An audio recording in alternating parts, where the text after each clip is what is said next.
Please, gentlemen of the press, there are a lot of gaps in front. I don't know if they're reserved for who, but once the governor comes in here, we're not going to let anybody here. Kindly fill the gaps in front, please. Kindly fill those gaps. It will work better for all of us, please.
the governor of Akwa Ibom State.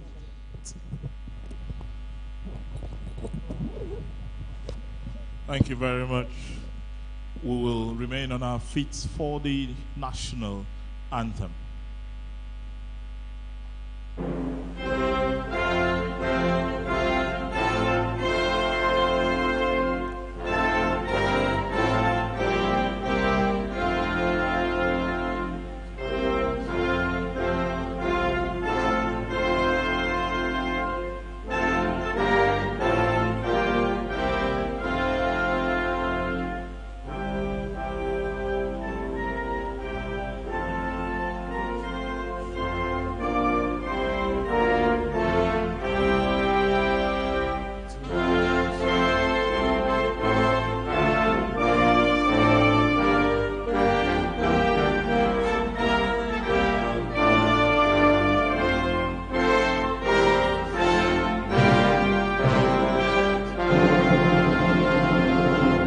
Excellency, we will sing.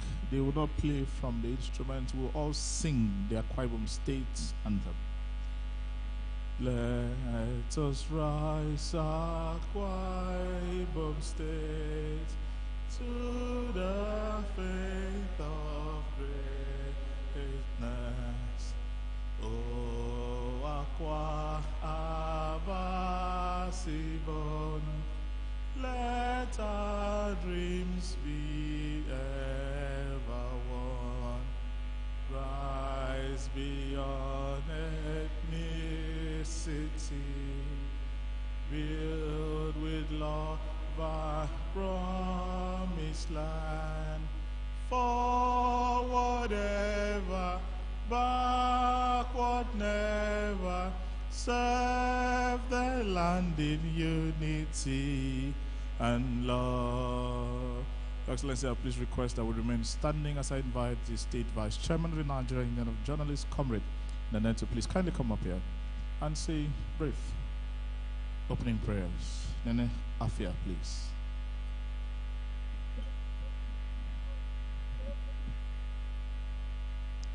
Oh Lord God of mercy, thank you for yet another opportunity to gather like this.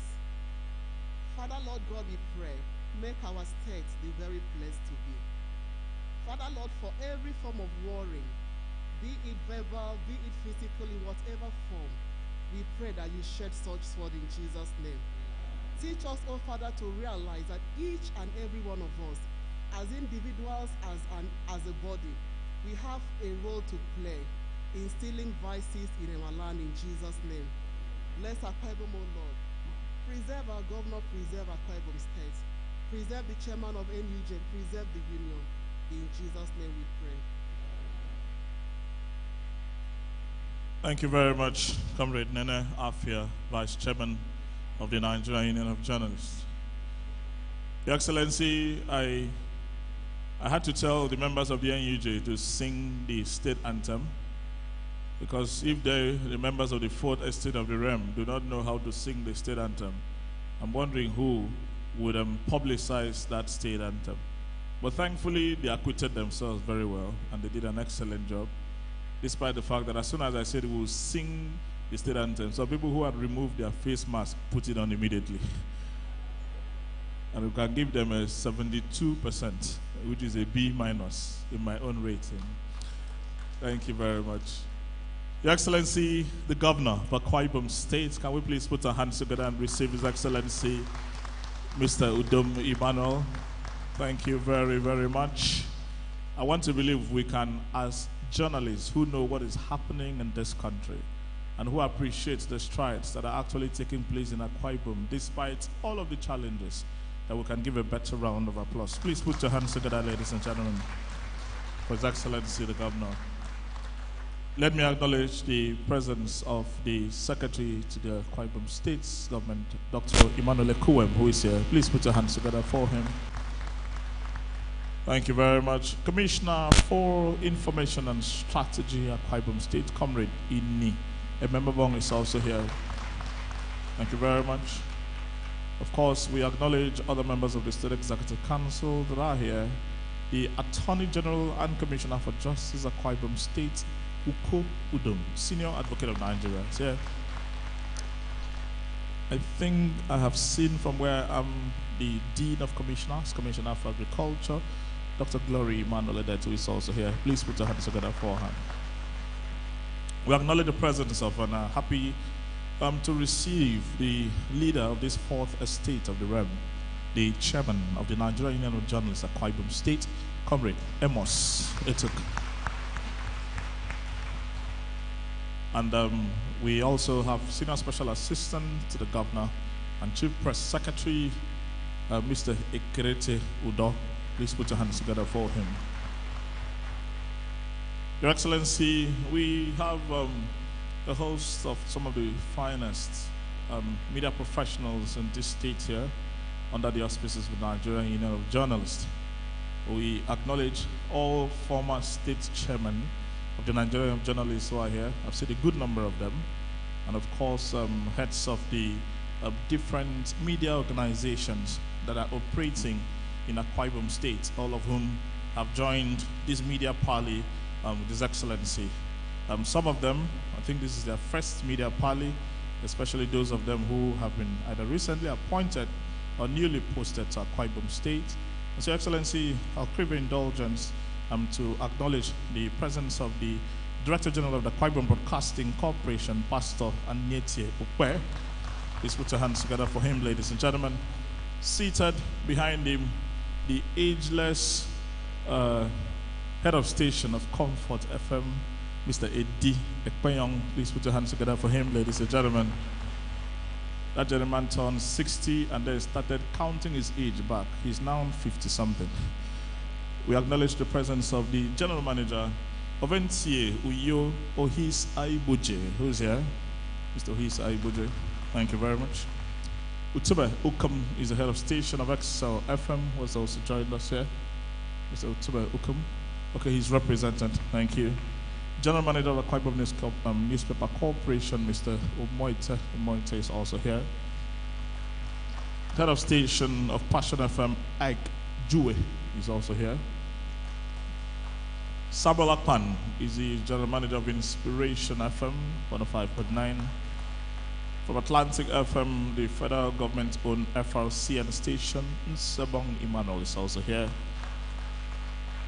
And the youngest radio station in the state so far, Redemption FM, managed by a veteran in the business, herself somebody who has played too many roles in the NUJ that time would actually afford me to repeat Comfort Umana. Please put your hands together for her, ladies and gentlemen. Thank you very much.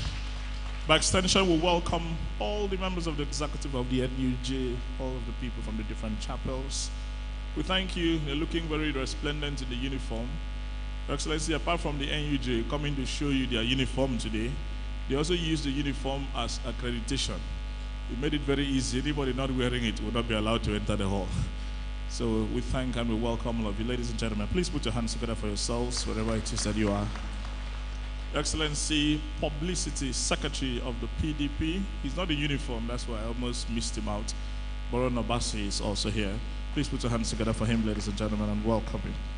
We thank all of you. Distinguished ladies and gentlemen, just the month that precedes this, May, His Excellency the Governor of Akwa Ibom State, with the support of the people of Akwa Ibom who voted him into office 6 years ago, commemorated the 6th anniversary of his administration. And of course, as media professionals, we do not need to be reminded of all of the strides that have been recorded in the period that His Excellency Mr. Udom Emmanuel has been governor. And as it is his tradition, he's invited the partners in progress, the members of the fourth estate of the realm, for this media parley, so that we can meet minds and share ideas and generally seek clarification, ask questions, get explanations where necessary, as all of us continue our march into building a much better Akwa Ibom State. And so that is the reason why we are seated here. And so with His Excellency's permission, after having welcomed all of you, let me also announce that this is an event that is being watched from across the world, because the signals are live on the television service of Akwa Ibom Broadcasting Corporation. And of course, we also have the live stream on all the social media handles of the government of Akwa Ibom State, on Facebook and on YouTube, and I think on the official state government website also, not forgetting, of course, the Ministry of Information social media pages. And so we have a good number of people who are not in this hall, but who have joined us virtually from different parts of the world. Let me invite to give the welcome remarks, situate this event in proper perspective, set the tone literally for this media Parley, our brother and friend, the Honorable Commissioner in charge of the Ministry of Information and Strategy at Akwa Ibom State, Comrade Udom Emmanuel. Please put your hands together for him, ladies and gentlemen. Thank you.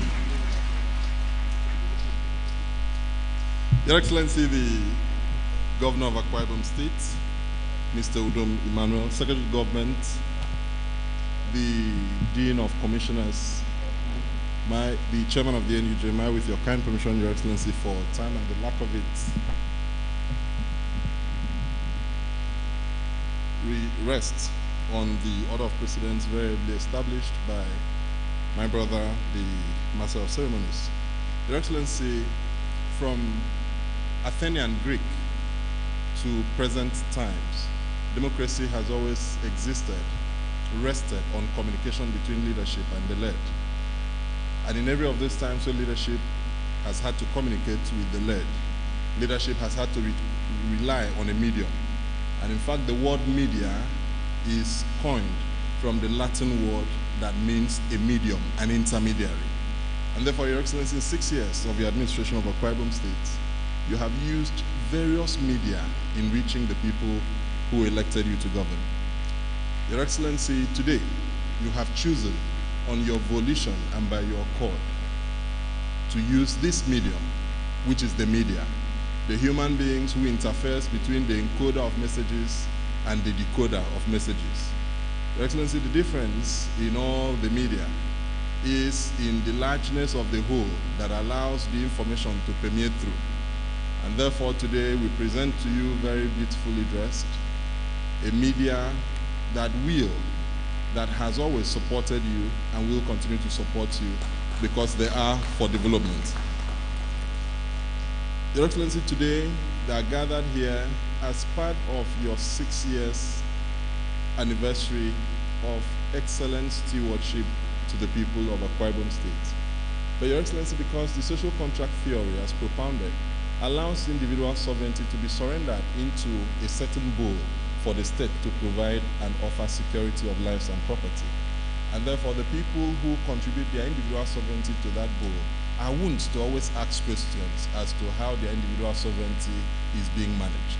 It is to that extent that they are here with their ears open, their eyes open, to ask questions as to, those questions are not intended, sir, to cast aspersions, but are intended to allow them understand better. Because if the medium doesn't understand, then they cannot, in fairness, propagate what they do not understand.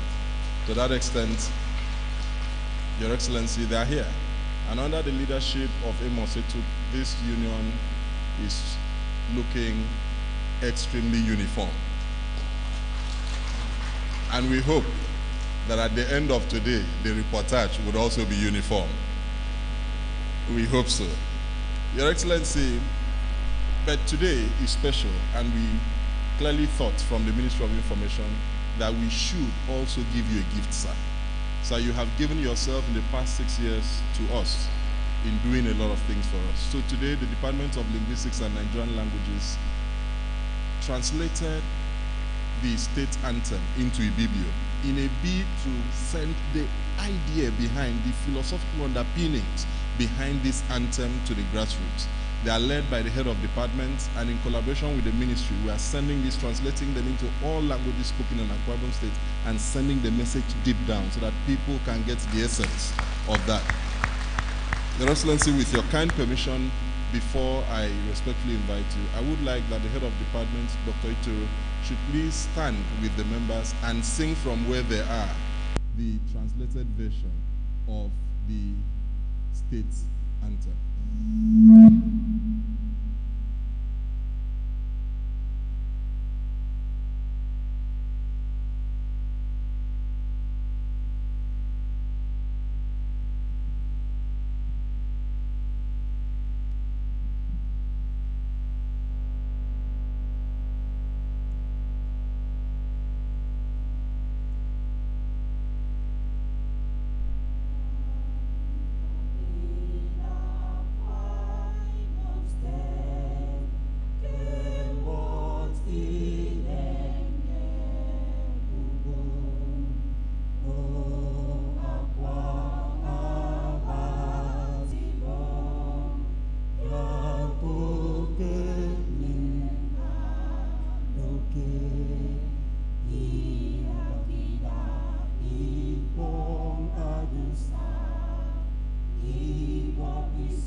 Thank you very much. Your Excellency, one of the reasons people reject national creed is because they cannot domesticate it. That was an attempt to domesticate it, and in partnership with the ministry, we translate into all languages spoken in Akwa Ibom State and circulate them so that even children can come to terms with it. Your Excellency, today you have called people like the wise man said that a wise man speaks because he has something to say. A fool speaks because he has to say something. Your Excellency, you called this meeting because you have a lot to say and you have been saying so much. And Your Excellency, I can assure you that, like Barack Obama wrote in his book, A Promised Land, incidentally, that's the nickname of our state. He said that of all the things he has done, he sat back after 8 years to check, and he consoles himself with the fact that, looking back, he did earnestly everything he thought he could do in the circumstances he found himself. Your Excellency, Sir Winston Churchill said, finally, that history will be fair to him, for he intends to write it. Your Excellency, you've been writing history, and I can assure you that history will be fair to you. On that note, Your Excellency, may I very respectfully invite you, the Governor of Akwa Ibom State, to address your own people, the medium through which you hope to reach the people. Please give a round of applause to His Excellency the Governor, Mr. Udom Emmanuel.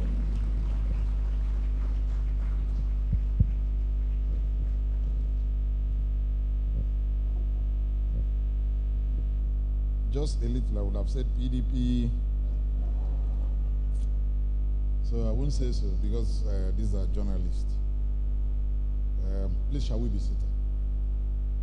You know, gathering is not sweet when you don't have something. If it's our party now, we would have said PDP and they would have answered. But these ones, they are like judges. You know, judges don't clap. They don't also answer you. Thank you so very much. The Secretary to the State Government, the Attorney General of Akwa Ibom State, the Dean of Commissioners, the Commissioner for Information, our Chairman, able Chairman, very liked Chairman, very, very liked Chairman. I think he's also very agile and very resourceful Chairman.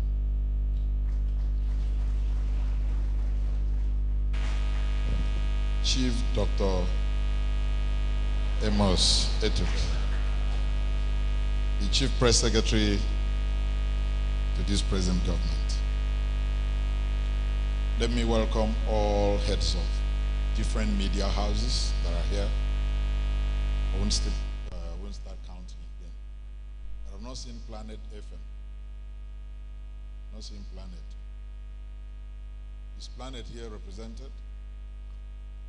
See now, Elton, I've not seen him. I've not seen Planet at all. Please, before we start, I'm sure all of you are aware, whenever we meet like this, it used to be an elderly man who was sitting somewhere over there, always contributing positive. Former NUJ chairman, former permanent secretary, chief press secretary to about 4 past governors, let Elder Namso Morin. Shall we rise for just a minute silence?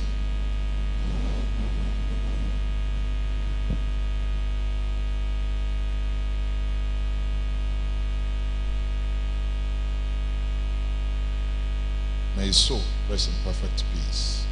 Please shall we be seated.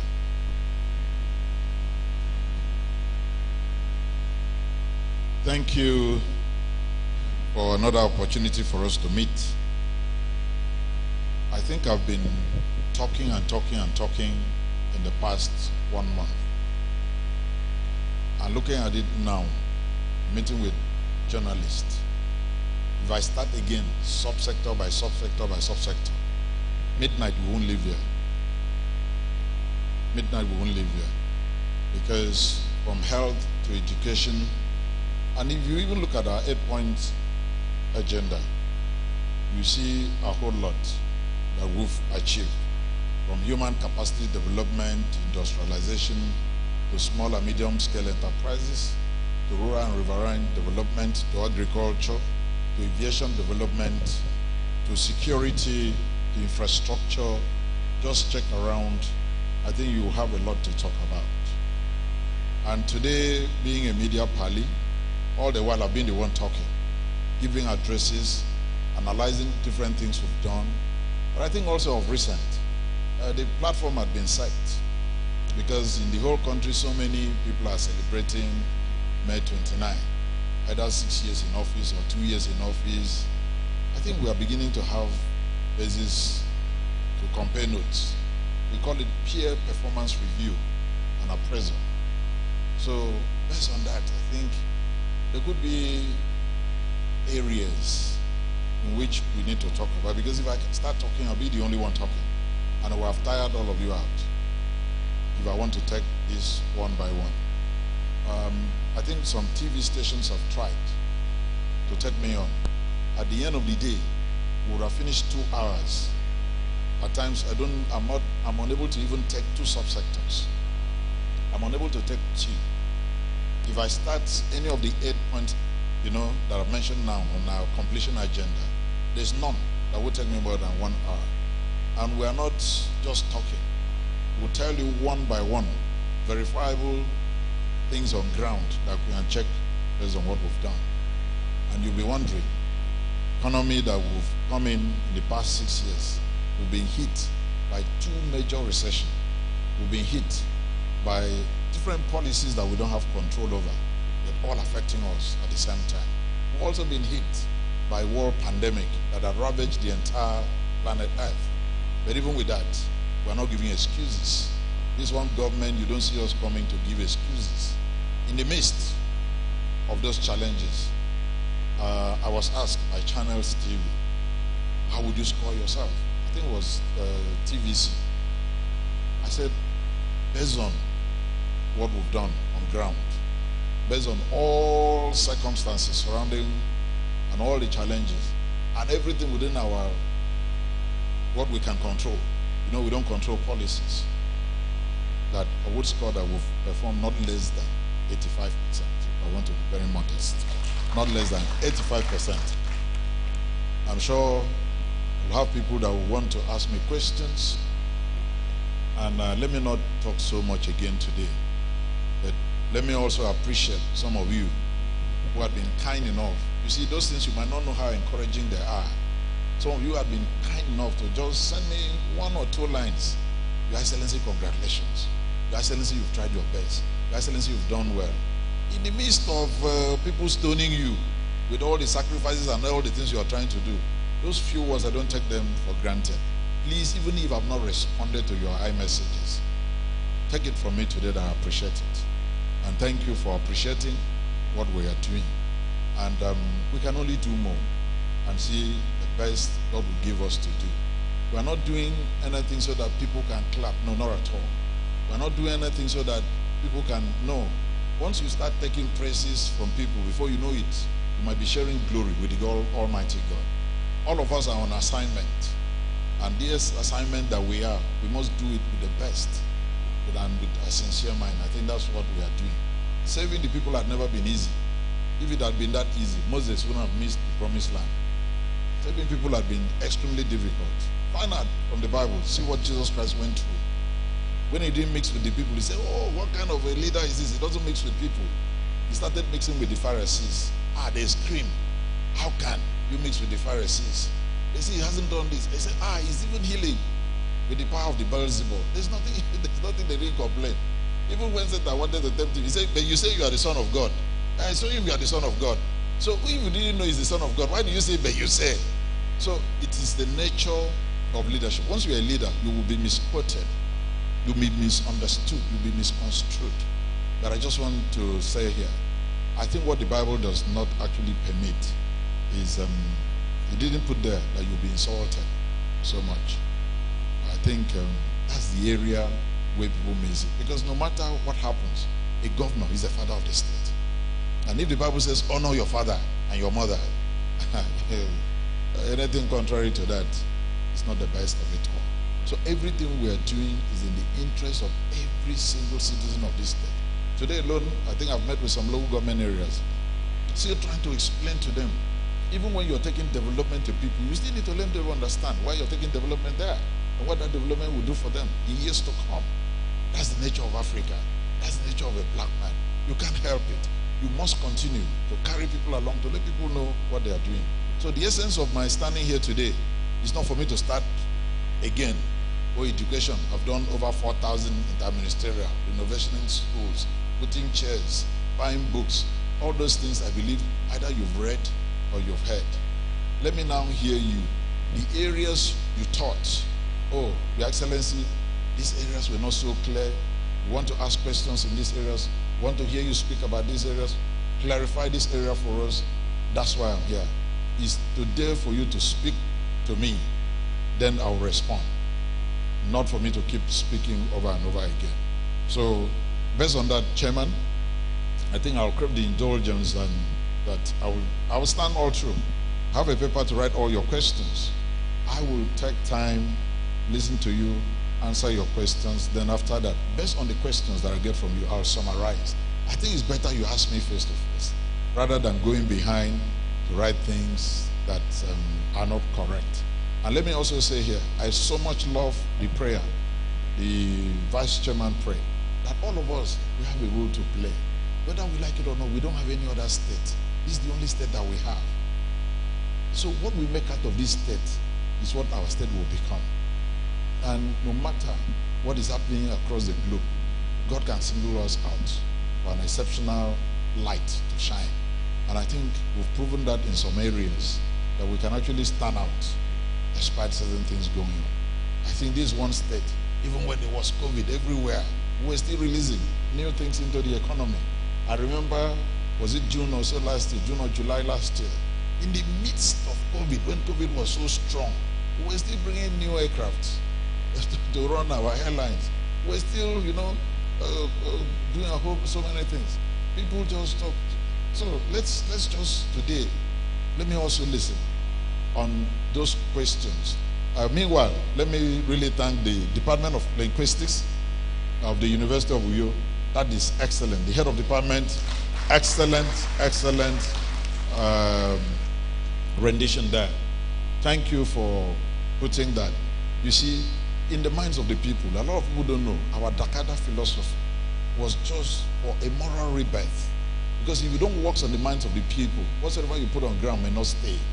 So the Dakada philosophy was just to work on the moral rebirth of our people, to readdress our people's mind, to see how we can reset our mind and then launch out to what God has given us to do. That's why the pillars of Dakada, one of them will tell you that what you have is all that you need. That once the passion is right, nothing is impossible. So these are what to communicate around, that we must also rise beyond all those biases that we do. And today, we launched also a state anthem that have been well applauded across the whole country, even outside the country. And I think today, the department have come up with the vernacular version of that anthem. I'm sure, through the commissioner, we'll reach out to you and see how we can actually make that go around to the grassroots so that they can also understand the meaning behind our state anthem and also drive our behavioral pattern and shape our own attitude towards rising the way God wants us to be. We really appreciate that. We'll reach out to you very, very soon. Since I'm on live program, I can't say more than that, but I'm sure you understand. So, thank you so very much. So, yes. Without wasting much time, Ralph? Yes, Excellency. I would like to take the questions first before I summarize at the end. Ladies and gentlemen, we'll take questions in batches of 4. We'll take the first 4. His Excellency will answer. If we have time, we'll take like that. Please, as the ground rules, just rise, introduce yourself, tell us your name and which organization you represent, and please go straight to the point. As much as possible, avoid any circumlocution, please. Thank you very much. Okay, the first hand I saw is of the gentleman seated right there, Mr. Eddie Payam.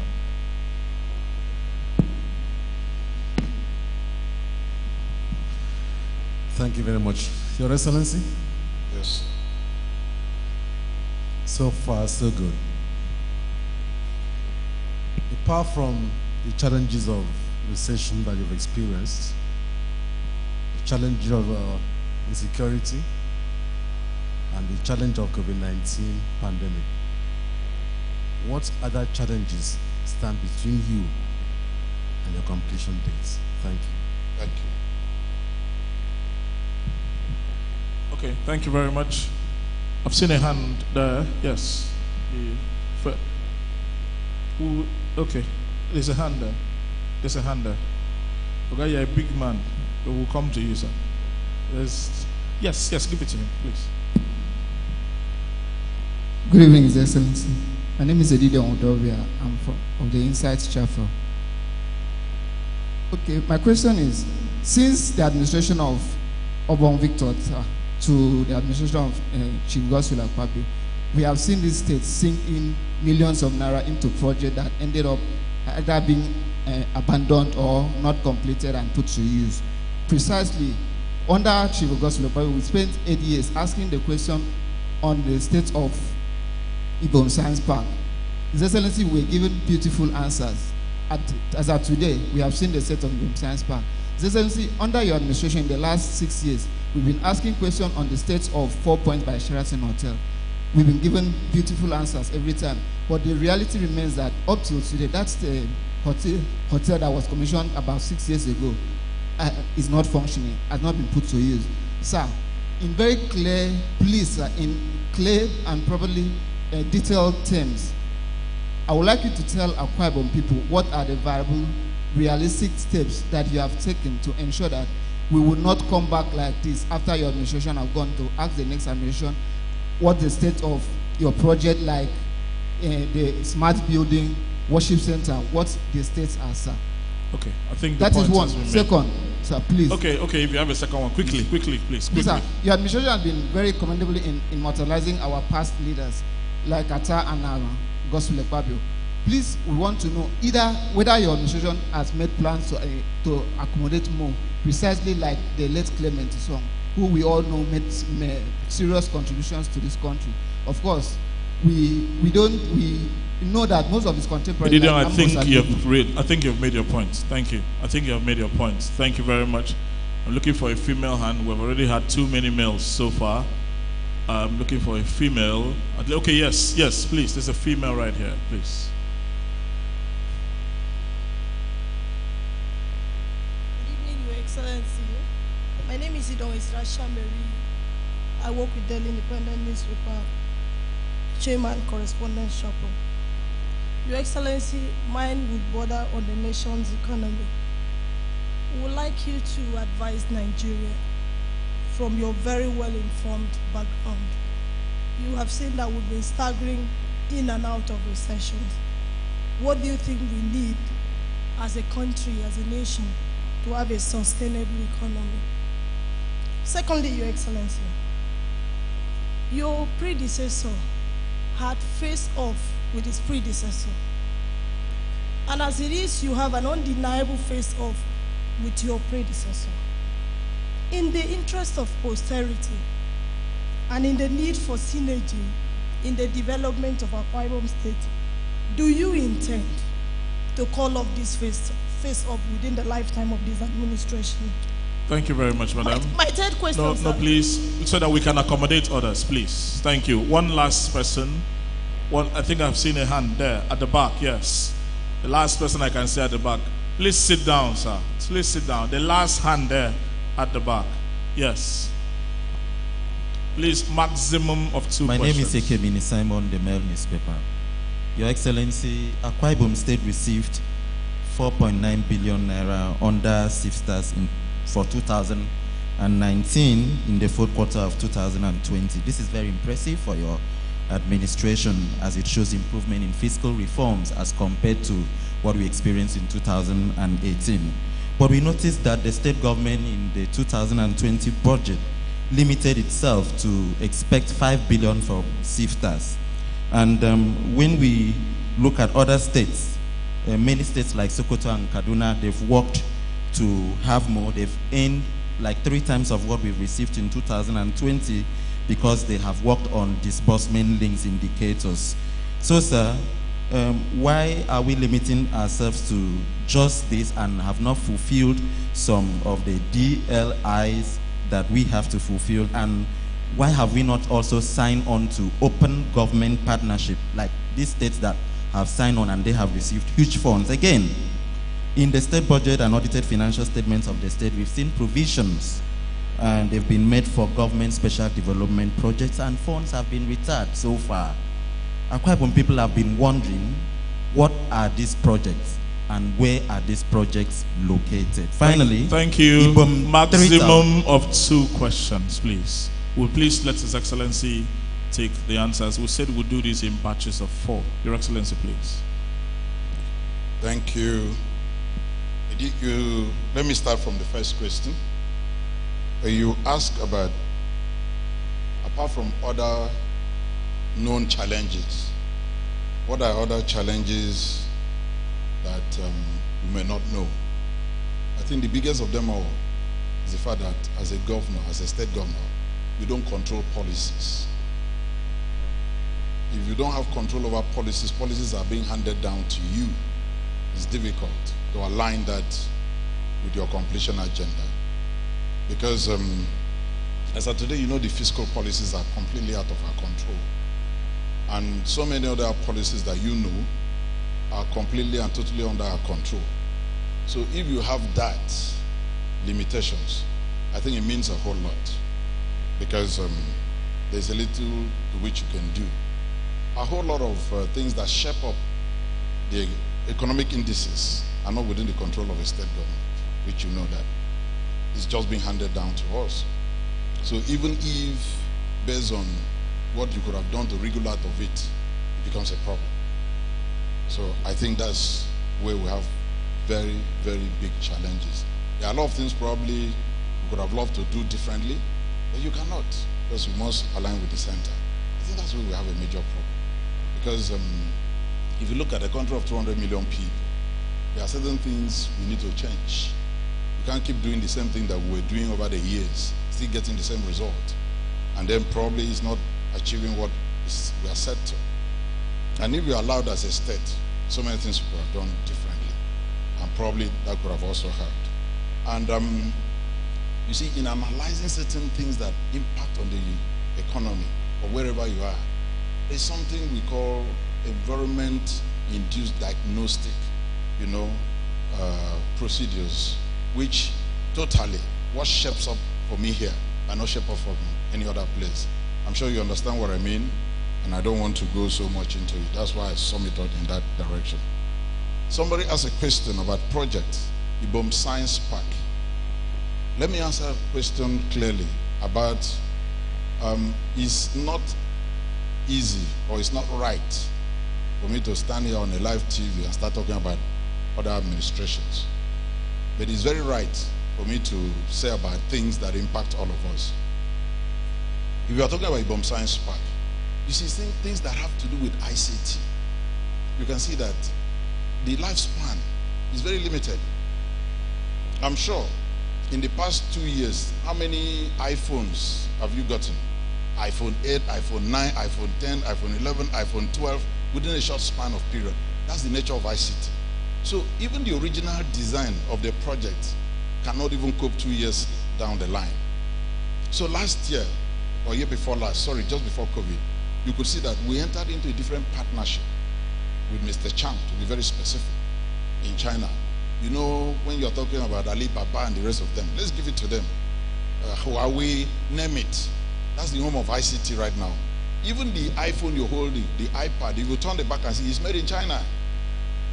It's made in China. The chips could come from anywhere, but it's made in China. So let's give it to them. When it comes to ICT, they've gone far ahead. So we've gone into partnership. You see, you can only give what you have. Africa does not yet have that breakthrough in technology. Not yet, but we will very soon. So we go to the people who have had enough research and breakthrough in it to partner with them. So we've done that partnership.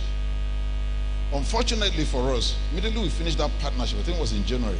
By February 27, in fact, December the previous year, China, December 2019, China already reported in about their first COVID case. Nigeria reported in February.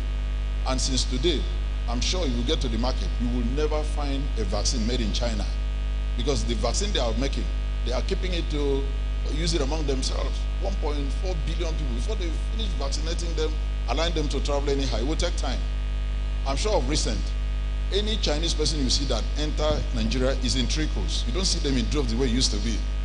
And these are mainly people who have been vaccinated. If you are not vaccinated, you are not allowed to move anyhow. So even those people couldn't have made it back immediately in that 2020. That's why that thing got delayed. I'm sure the day we launched that partnership, even the Chinese ambassador was here. He's the one that even spoke more than me. He's the one that raised more hope than me. So the present government, we don't let go those things that we met on ground because it's for the benefit of everybody. Let me give you an example. I drove through Econ 12 in Urban local government. I saw a very nice area that the government of Victor Ota wanted to build special school. And unfortunately, I couldn't get a blueprint of that special school. But I could still convert those facilities for something else. So the immediate past chief of naval staff, I approached him for a special naval secondary school. Since, we have the longest shoreline, and we didn't have any. Before I came into power, there was not even a single one. So I approached, and that's how we partnered. I renovated the whole of that place, built new blocks, changed that place to a special school. Today, it's one of the best naval secondary schools we have in this country. It's running over there. So these are things that we do. We don't allow things waste. The 4 points you're talking about, please let me take this and understand this for an upturn time. A building is not an hotel. So let us not confuse ourselves. There's a difference between a building and a hotel. There are few things that make a building a hotel. So if you say we inherited a building, I agree. But I didn't inherit a hotel, please. Because the hotel have its own systems. I have so many other things. And there's something they call hotel evaluation standard all over the world. If you check that evaluation standard, I inherited that hotel 64% complete. We have the documents, we have the records. It can be provided. Figures don't lie. But as of today, I've told you, as of first quarter of 2020, we were 99% completion in that hotel. What is remaining can be done in 3 months, which is just the systems that can run and link it up with Starwood all over the world. I don't want to repeat again on various things we have to do. But I'm sure you know, it had to take us a whole lot to talk to Starwood to come back. Because number one, the location of the hotel was a problem. Starwood couldn't imagine putting an asset at where that location was. So it was a problem. So as a state government, we needed to take a whole lot of risk. And if I can ask you, speaking out of sentiment, we need to separate sentiments from businesses. We need to separate sentiments from investment. Anywhere you go to, hotel is an investment. It's not run by sentiment. It's not run by sentiment. Nothing will make me take billions of naira simply because, I'm Udom Emmanuel. I should go and put a 4-star, a 5-star hotel in my village when I know there's no market. There are a lot of things that come into consideration. So if I ask you now, where's the business case of that asset? You can provide. So I have to come as a businessman and make that thing a business, which is the process. And it takes a process. It's not an overnight thing. So today, I can tell you we have a business. We have a business. And that business, we are about concluding. The Attorney General is here. So we have to look at so many other things which I don't know because I'm talking to the whole world. If I was just talking in-house, there are few specific things I would have given you. Then that probably would have communicated more. But trust us, today we are 99% ready. The less than 1% remaining is just the systems that we will put there that will link up with the entire Starwood all over the world. But that I will not do. Because tomorrow somebody can still come and blame me until we amend certain clauses that will enable that be. Because right now I have an asset that I'm fully funding. So the return on the assets and everything must come to me. So if we're entering a different thing, it's supposed to be a different arrangement under what I call a management agreement with Starwood Group. And then they will just manage. And you know what that entails? Means even the working capital must come from me. Then you must pay me return on my investment. So it's a whole working together that we have to rework to make that a business. So let us not keep confusing ourselves. You calling a building a hotel. A building is never a hotel. Please. It's like if I put up a building, you call it a hospital. No, it's not a hospital. So you must differentiate between a building and a hotel. So if you tell me you inherited a hotel, You must be sure. But if you say you inherited a building, then it's a different ball game. So I think I need to clarify that. Then you talk about how can we avoid the same thing with smart building. Oga, as I'm standing here, smart building is 100% complete. I'm not saying 99, 100%. And you have every freedom to go and check. I'm sure some of your colleagues have checked. I'm happy you are asking because you know, so that when we are reporting, we know what we are reporting. Smart building is 100% complete. I called stakeholders into the same place. We were thinking of opening it this last May, but we said let us not open until we put tenants. And you know the situation of things now. If you go putting tenants at the wrong time, this what we call righteous right time. If you go putting tenants now, that you're even pleading, even the people that already are occupying certain properties, renting in some economic areas, some of them are even moving out of those buildings because COVID-19 had made people to understand that you can work from anywhere. Even education now, I'm sure, even if you have a young child, even in primary school, nursery school, in our days, we didn't know anything about virtual.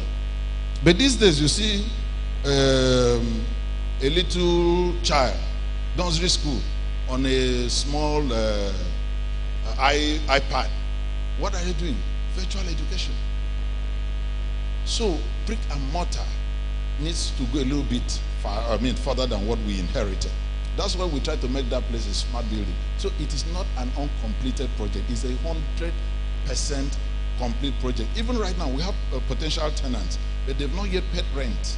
Once they start paying rent, we want to commission that building when we have tenants. Not when we don't want to commission empty.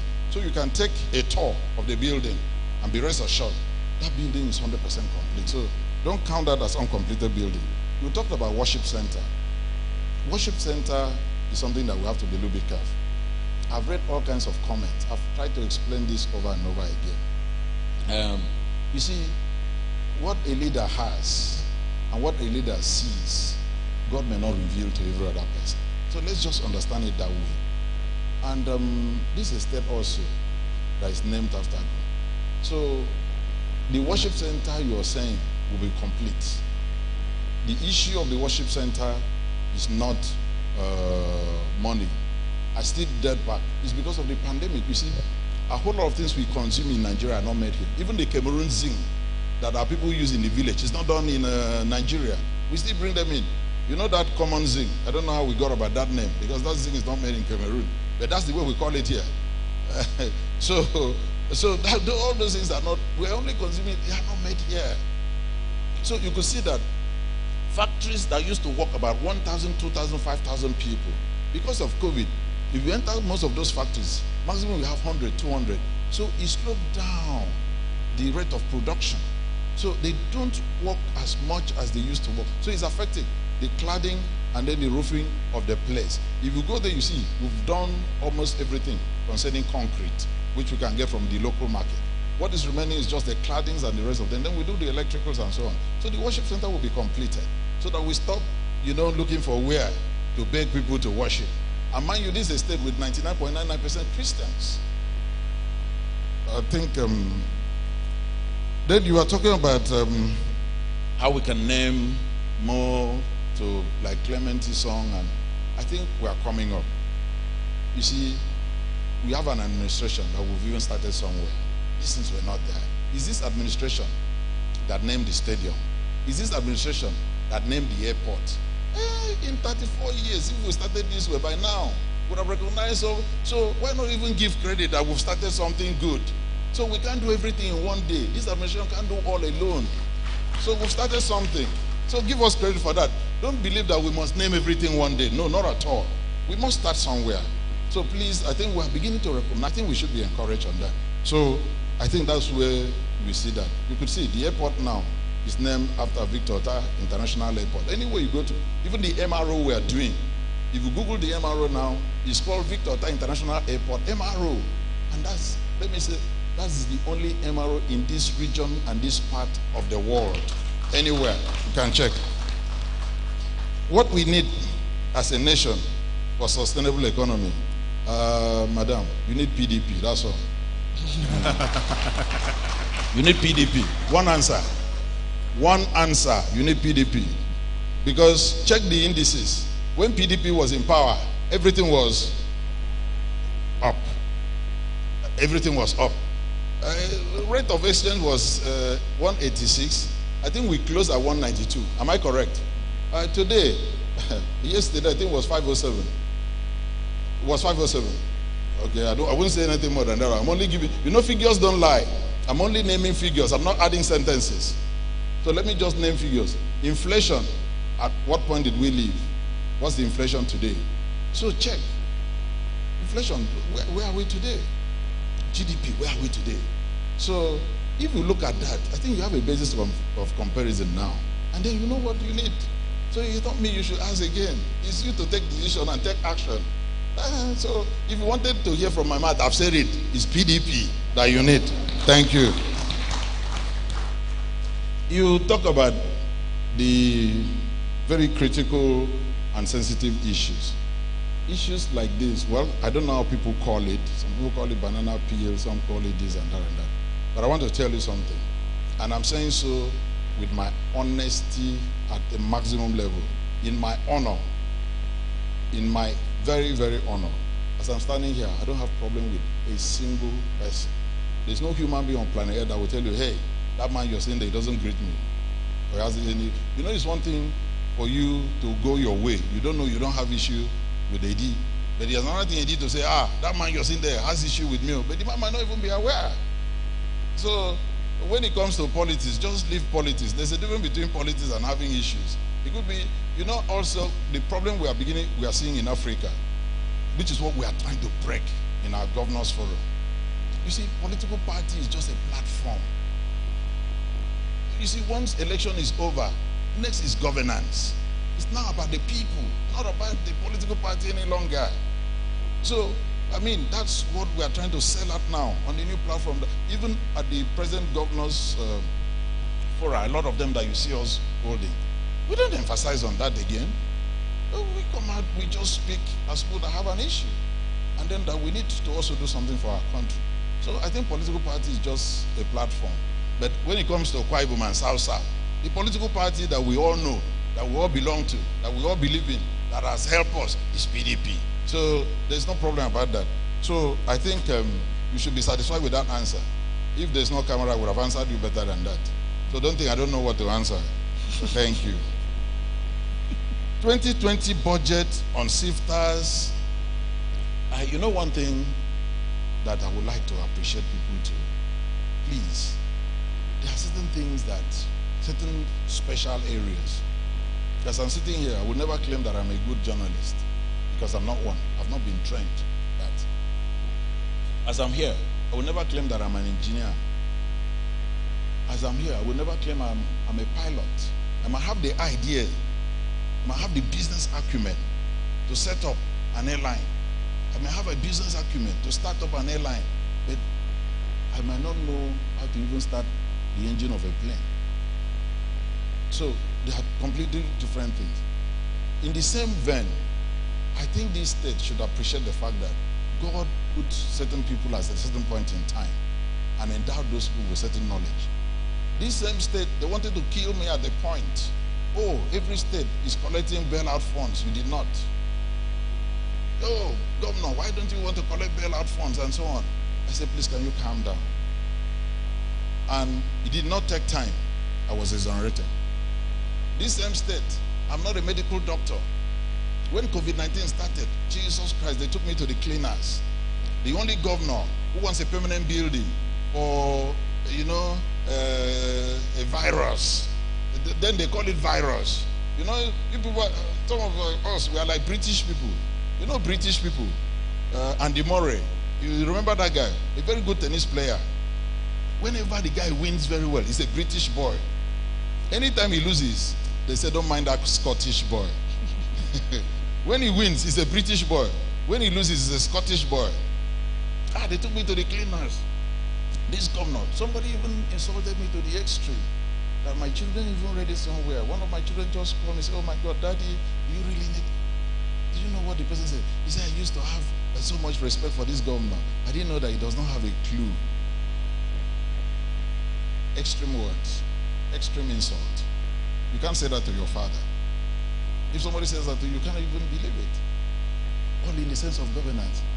Sorry, everybody will have opportunity. If God wants you to be here, come on, be here and then see how it goes. See how difficult it is, even to pay salaries. Of recent, we are hearing so many states who are reversing from minimum wage. So many states who are calling people to collect 50% of the pay. Just compare. These things are open records. Honestly, we run a very transparent government. Any day you need any information, I'll give you. So, any decision we take is in the best interest of our people. So when you say, oh, I don't think you can't be more finance person than the finance person. You can't be more finance person than the finance person. So allow me to do the finances of this state so that I don't mortgage my state. That's the only advice I want to. Just trust me that if there are certain things I don't do, probably it's because I've seen the future. There was a program, World Bank called me everywhere. In fact, our state name was already there. They called it something about nutrition. You know, along the line, if you don't read very well, you won't understand that thing at the end of the day will not be a grant. It's going to dovetail into a loan. And if you don't know, you just go and put your leg there. If you're not financially savvy, you just go and put your leg. Just by the time you enter, you discover that obligation will fall due in foreign currency. And now with the volatility of the exchange rate, where will you leave your state? And how will you explain that with all your knowledge about finances, you couldn't even understand a common clause in a financial document in order to save your state? And so when you're talking about some of these, those ones that we need to collect, we will collect. Things that we need to sign, we'll sign. Things, anything you don't see me signing, you can call me personally. Don't expect me to say everything on this live program. Your Excellency, you didn't sign this. Why didn't you sign it? I'll tell you why. And if I tell you why you're not convinced, then I give you my certificate. You can go and burn. But I will tell you, whatever I will tell you, I'm not a selfish person. I could as well just do those things. After all, in 2 years' time, I'm going. But if I leave office in 2 years' time, will I stop being an Akwa Ibomite after 2 years? The answer is no. Won't my children still answer the Akwa Ibomites? They will still answer. Don't I have a conscience while in office and after office? I do. So everything we do, sir, is in the interest. Everything does not begin and end with money. So whatever decision we take, no matter the name you call it, please allow us that God gave us this responsibility because probably He prepared some people for a time like this. Those things we can take, we'll take. Those ones we cannot take, ask us. We'll tell you why we're not taking. Because there are certain things you sign in order to collect money. You sign that thing and collect money today. Tomorrow, everything about your state becomes a public something. There's no house. There's nobody who in the morning opens everywhere that visitors should go like as if it's a museum. Nobody does that. Before you know it, you mortgage certain rights and you will not be able to retrieve it. So I'd like us to just know that some of what people just say are not what we say. Then people just discuss, oh, there are certain things in the budget that they've retired, which are under, what did this call it? Special Government Development Project, which are not being retired. Please, sir, let me say something. You know, under IPSA's budget, we're not doing cash budgeting system again. We're doing what we call accrual budgeting system. Accrual budgeting. So, under the accrual budgeting, there is, you know, an accrued expenditure. And there can also be a prepaid expenditure, which will be reported in your financial statement. So, there are certain developmental projects that you may not have been able to capture in the budget. Budget is just an estimate. And when you're preparing the budget, you may not have known. Let me give you an example. In 2020, when we did the budget of 2020, we did it in 2019. And as at the time we did that budget in September 2019, even the greatest worldwide evangelist or apostle did not know there would be COVID-19. Go and check all the predictions. of year 2019, there was no COVID-19 in it. Go and check all the prophecies. So there wasn't anything like that. But lo and behold, in 2020, there was this monster called COVID-19. So if in your budget you did not have that, I hope you know, as a governor, I'm not allowed to spend 1 naira that is not approved by the House of Assembly. So those things are to take care of those set of contingencies. Take, for example, right now, when we were also doing the budget, we were assuming the exchange rate will be at 381 naira. Today, export proceeds market, you can't even get it at 507. And I'm somewhere, how do I wriggle out of that? So the only way, the only alibi, the only thing the House of Assembly can allow me, which they've not said, Your Excellency, there could be some special things you need to do within this time. Use this. Those things are properly retired. You can check them. They will give you how each of them was spent. This is one government. If we cannot give you account of the last 1 hour we spent, it's poor documentation. But not that 1 hour is missing anywhere. But all those things are accounted for. Let me give you an example. When we started, when the issue of MRO came up, in 2019, we didn't budget for it. But we got an opportunity, we got a window of partnership with that. And we'd like to do something immediately. There are certain windows you have of partnership, and then they will come up. And then you go, and then that's where you make your contributions from. And several other projects that we do. So, all those things that are not covered on specific headings. Let me give you another example. Today, they just showed me a road about that Mercy Hospital Road. When it was raining, even a jeep was somewhere here. But if you check our budget for 2021, you won't see that Mercy Hospital. Am I correct? Those who are from Abak, you won't see that budget. So where do you think I can intervene on that road from? Where do you think I will intervene from? It has to come from there. It has to come from there. I must intervene. And also we are sitting on where there could be natural disaster anywhere. We woke up, we wanted to do Ring Road 3. The people in the plywood market called my attention one day. The plywood market, the day it rained, the flood was somewhere here. None of them could move. And if we wanted to play policy, we would have ignored, continue with the road, or probably do a surface gutter. But what that place needed was a major channel underground drain. And we couldn't delay because life were involved. So what the House of Assembly does is, Your Excellency, at this time, things like this we did not see. You can go to the special development something and then spend from there. So it's not the name that matters, but what we do. How do we save life? How do we save people? And if you don't have such a window, the whole state will crumble. People will crumble. It's like that everywhere. Even if you check the American budget, it's there. And we copy democracy from them. So that's the nature of democracy, sir. So not that because it's special, that you must see one special something. Those are special things now. If that is not special, what else will be special? Things that we save life. So I don't know whether there's any of the questions I did not answer. No, sir. No, sir. Thank you. Excellency, if I have your permission, we'll take another set of 4, sir. Please go ahead. Thank you very much. Too many hands. Please don't repeat anything that anyone has already asked. I've seen a lady there with a blue face mask. I think we should start with the ladies now. Basti, to your right. Yes. Okay, yes. Yes, that's the lady. That's the lady. Good evening, Your Excellency. My name is Charity James, the chairman of NTA Uyo Chapel.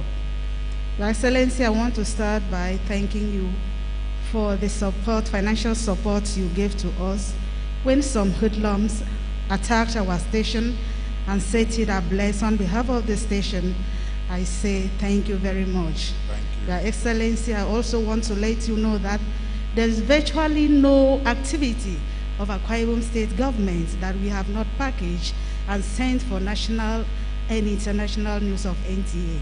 And NTA. All of NTA. Yes, and all of them have been used. We are very sure. Where is it true? NTA. Yes, sir. That's good. Okay. No, I want to thank you well. Thank you so much. Thank you. Okay, Thank sir. The appeal I want to make is that we have noticed that there are some programs that NTA Uyo have not been carried along. For example, the Governor Speaks program that you normally have. I've noticed that last year, almost all the electronic media houses in the state were carried along except NTA Uyo. This year, the same thing happened.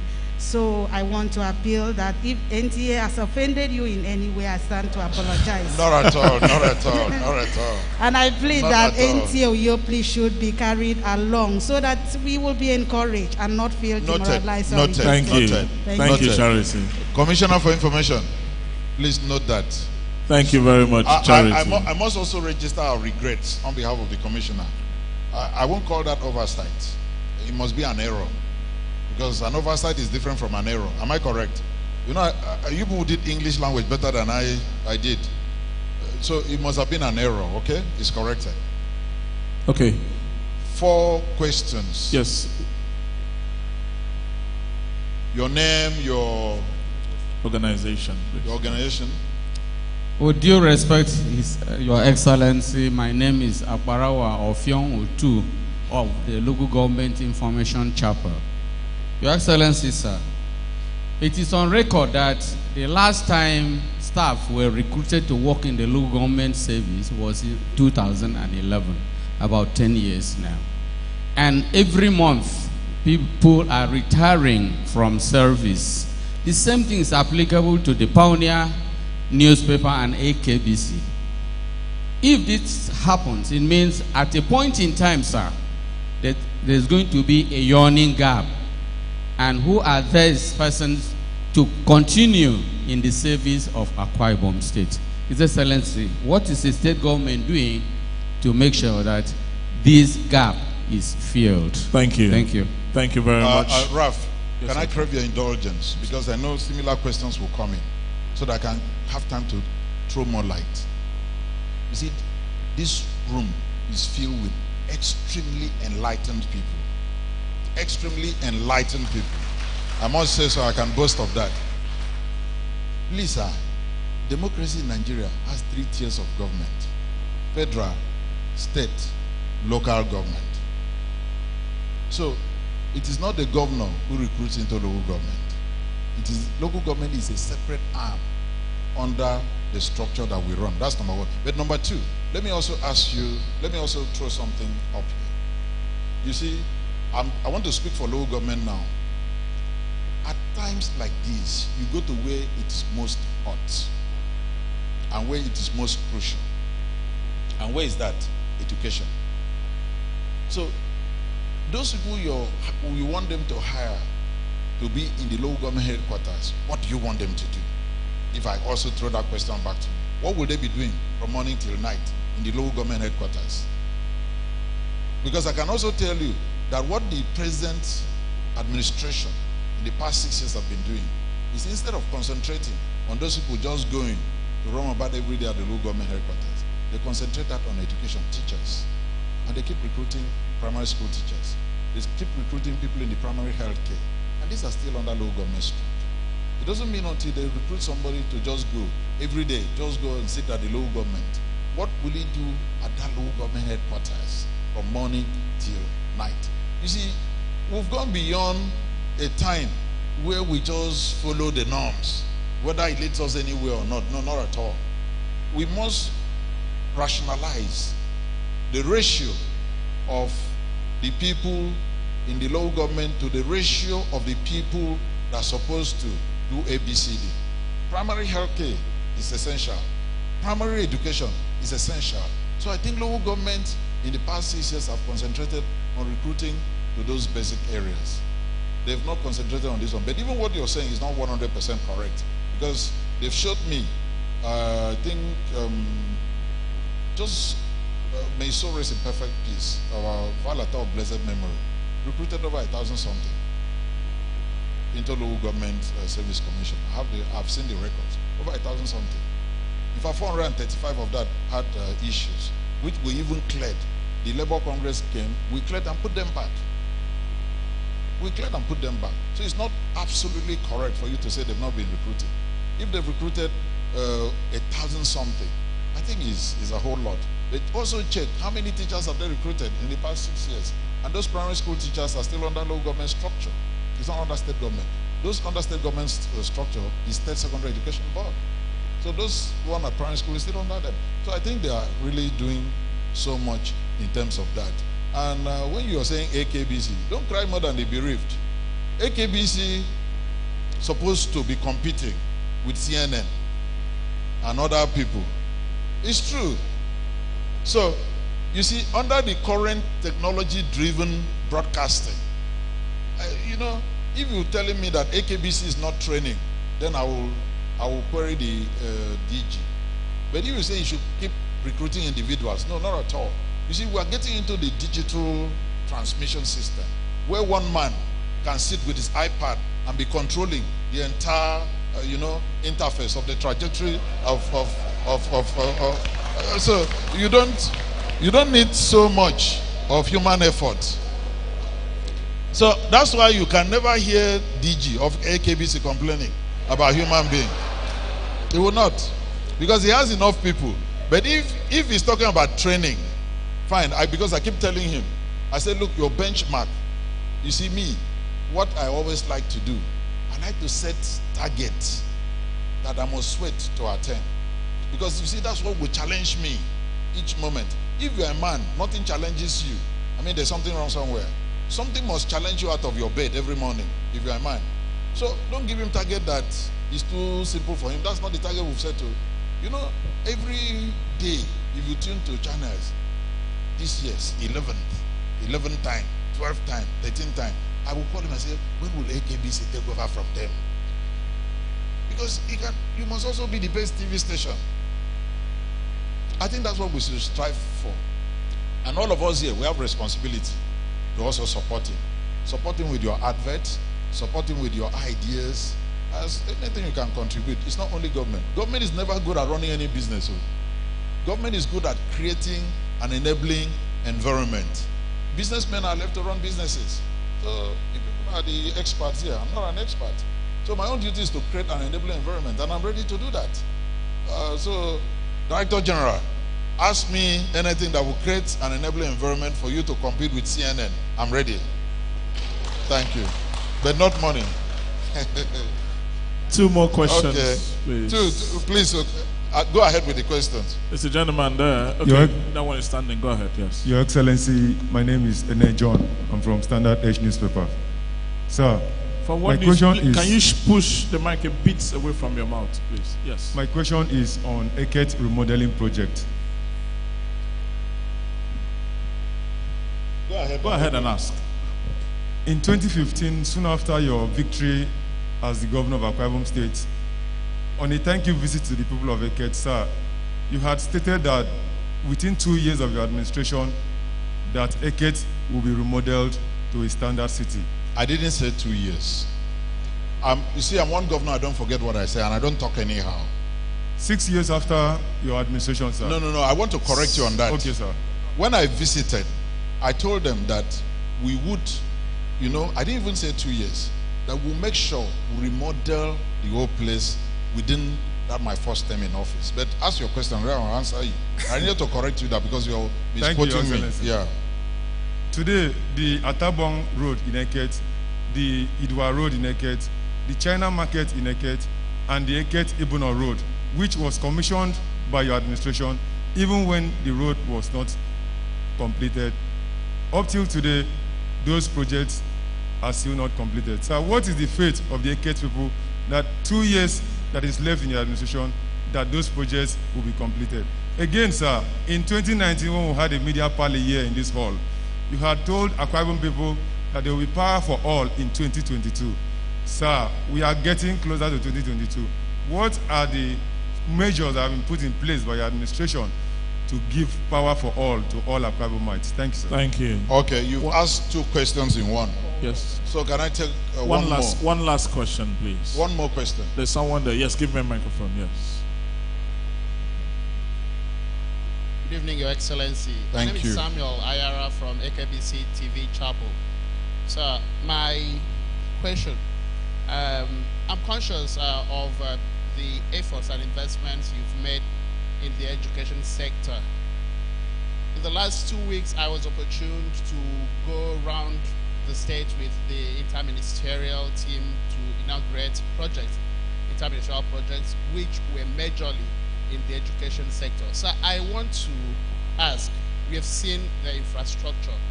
What is your administration doing to partner communities, sensitize parents to at least take care of these pupils and students in our schools?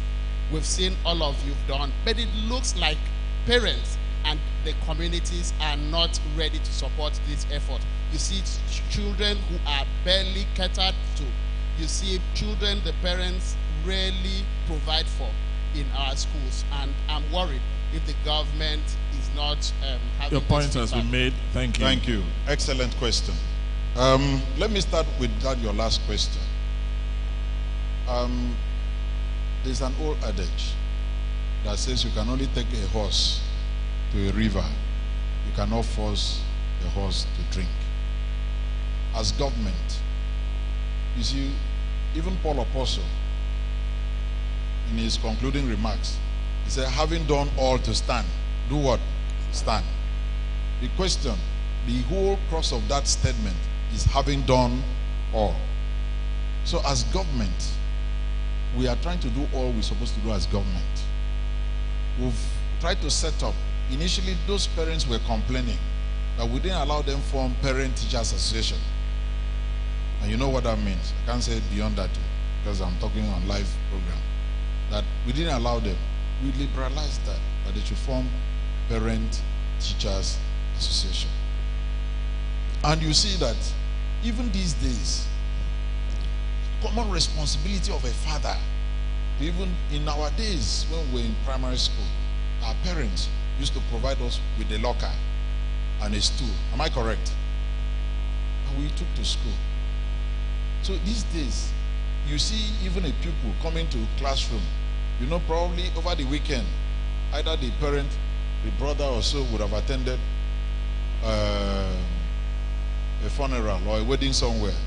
And you know those exercise books that they give at the funeral? You know those, you know, jotters. Those ones are not even an exercise book. That's what a lot of them bring to write notes in the school. So I don't think that's government. We've charged the education monitors and supervisors because unfortunately a lot of these people who are doing that, they don't even have access to radio. When you say keep going on radio, a lot of them don't even listen to radio. So we have told those education monitors to engage the local people a whole lot. And I've told the SSA youths that probably we might also go, since we have a very large forum of village youths, that we might also engage them to let parents know they are not doing their children anything good. And can I shock you? Do you believe the last WAEC, either the last WAEC or the one before this last one, good grades were actually coming more from public schools than private schools in this state. So which shows that the foundation is good and we are doing certain things good. It's just left for the parents to take up their responsibility. And it's the duty of all, from church to NUJ to, how do you call that chapel? How do you call that chapel? Eh? No, there's one chapel that you people have, very powerful. Consolidated chapel. So it's the duty of all those chapels to join. To also let the parents know and live up to their responsibilities. You are quite right. That is why you see a whole lot of those things that we put in those schools, in a week, they are all vandalized. Look at all the boreholes we sunk in those schools. They've all stolen the submersible pumps. All. Go and check. Some of them, the solar power that we installed, even to power those boreholes, they're all gone. And some of these people that even steal this, they don't even know the value. That's the problem we're having. So we just believe we'll keep on trying to partner. We're also trying to see how we can partner with the religious bodies to see how they can help us out. Power for All, I can say here, is 100% on course. Not 99. 100% on course. They asked me a question. the other time. I said, what other challenge do you have? What's your frustration? I said, policies that I don't have control over. As I'm standing here, I might achieve everything I want to achieve in power for all, but I don't control the transmission. I don't control transmission. So I can do whatever I have to do to set the state on that stage, but I might not be able to control that. That might still not be. That's number one. Then number two, I want you to believe that Ibom Power will generate an average of 115 megawatts of electricity every day. It is not left for me to take the electricity because I don't have a transmission line. No state governor has that. No state government has that. It's 100% federal. So if I don't have a transmission line to do it, it does not mean my power for all has failed. It means that because of the question he asked, what are those things frustrating what you needed to do, still come up. All of us inside this room are living witnesses that there's no state. I can be quoted anywhere. I'm ready to defend that. There's no state government in this country that has put in as much as we have put in power. Not even one. Not even one. Even the power minister had acknowledged that we have invested more than any other person. Look at the kind of substation we built at Ekem. That's 100% a federal project. 100%. But we did it. Look at other substations that we are building. Between 2019 and last year alone, we've distributed 430 transformers. If you are in other areas of this country, if your transformer is spoiled, you call PHCN. But do you know who they call in Akwa Ibom when the transformer is bad? Who do you think they call? Governor. If the electric pole is damaged or a truck ramps into it, and then either the high or the low tension cable is affected, it's the governor they call. They send metex immediately. There are some areas here, even when they vandalize the transformer that we've given, it's me they still call. But things that we needed to do, as I'm talking to you right now, General Electric is totally, refurbishing completely one or two of our trains at Ibom Power. So everything we needed to do for that power for all, we are putting in place. But if it gets a bottleneck at the policy level, we would have laid 100% foundation to achieve that. So what now remains is, once the federal government can liberalize this other aspect, will just be a plug and play for that to be done. What prompted us to declare that was that we want to be conscious of the fact that this can be done, and we are doing it very well.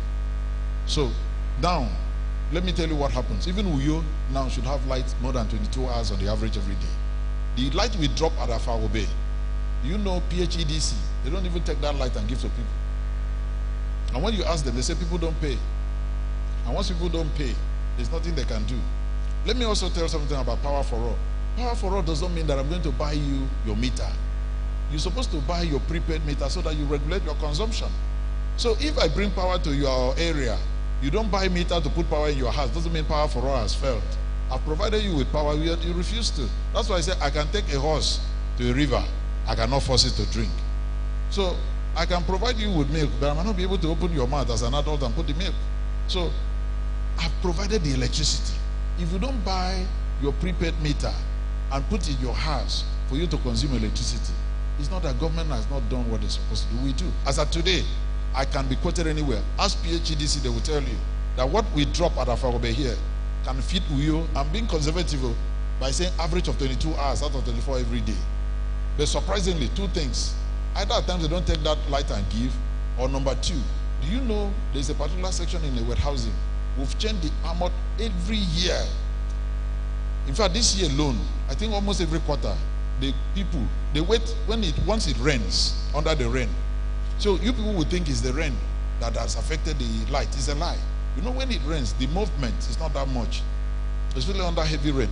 They have a way they go and disconnect those armored cables and pull them out under rain. The other time, the police got them in the night. Very late in the night. It was raining late in the night, around, I think between 1 and 2 a.m. They were vandalizing electric cables. So that does not mean government hasn't fulfilled its promise. People just want to sabotage some of the things that we do. Eket remodeling project, sir, is totally on course. Let me tell you the issue that it's very easy for me to explain this, but at the same time too, it's very easy for people to criticize when they don't know.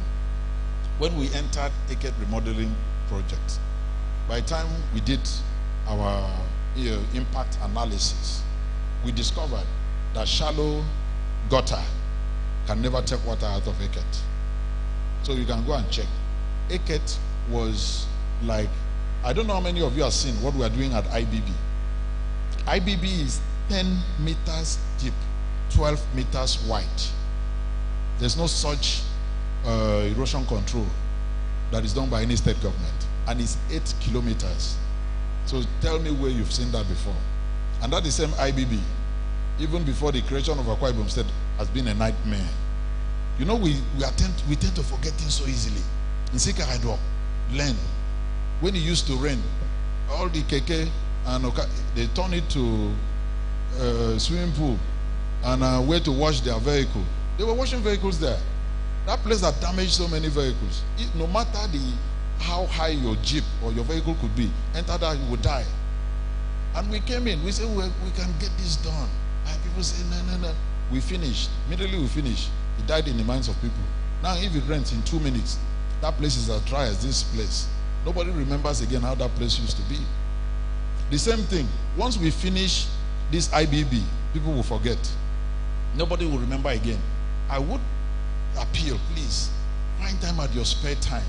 Just have a look at what we are doing there. 8 kilometers from there, straight to spanning 3 local government areas, drainage system. 8 kilometers. It is 10 meters deep and 12 meters wide. Under the present condition, how many governments, how many state governments can actually have the boldness to do that? And my friend will ask you, Governor, what are you doing with our special project fund? I don't know what it means if he sees something like that. So, how much fund does he collect? How much funds do we get at the end of the month? That he tries to see that. He should come and ask me, Governor, how do you get this thing funded? Without going to House of Assembly to be collecting loans. I think that should be where the expertise comes in. That should be where creativity, ideas come in. So, when you are talking about Eket remodeling, when we entered Eket, we discovered that we needed to go deeper than those number of meters I've just mentioned, deep in Eket. So, what we sunk underneath Eket, that we need to take it up to that Atabon River, is a whole lot. What we've done there alone, in fact, even if we are stopped there, we would have saved Eket in another 100 years to come of flood and the rest of them. Based on all you need to do is any new development in Eket, just find a channel and link up to that, then you're home and dry. And I'm sure all the perennial flood we're having in Eket, you've not heard of it again. That's number one. Then number two, the remodeling of an existing city that have been so populated in that manner. It's not as simple as that, because you have to have human mind.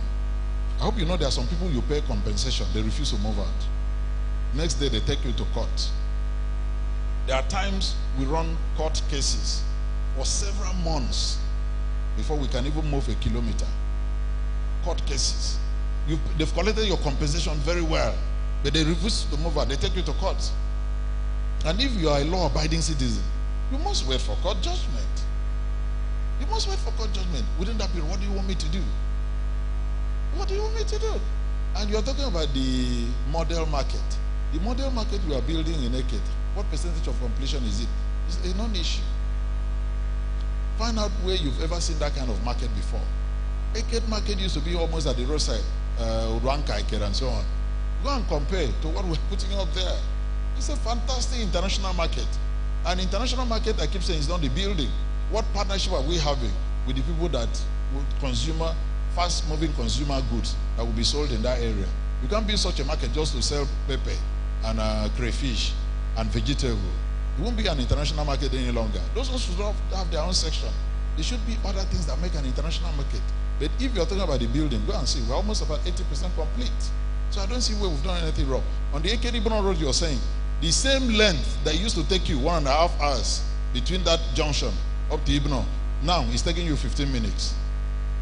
Eket Ibron Road, when we came in, ExxonMobil had already contributed 8 billion on that road. I did not inherit 1 naira. 1 naira. So under the lean resources, we broke the road into 2 phases. Check the number of bridges we have on that road. We have more than 6 bridges. We've done all the 6 bridges. We say, okay, phase 1, let's try and make life easy for our people.